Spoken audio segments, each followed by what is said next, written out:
કેમ છો બાકી તબિયત પાણી સરસ?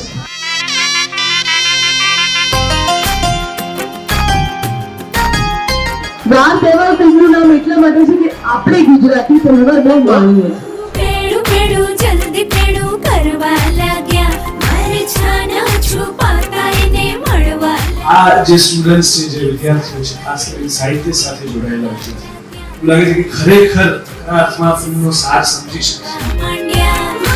પરિવારનું આપણા જિંદગીમાં કેટલું ઇમ્પોર્ટન્સ છે એવી સુંદર વાત છે. પ્રીતલ પાઠક જે મારું કેરેક્ટરનું નામ છે ફિલ્મમાં એ લગનની નામ નથી પાડતી પણ ખાલી એવું કહે છે હમણાં રોકાઈ જવું પડે એમ પછી વિચારી સાથે ચેટિંગ કરવા લાગ્યા મને ચોરી છુપી આમ તેમ ફરવા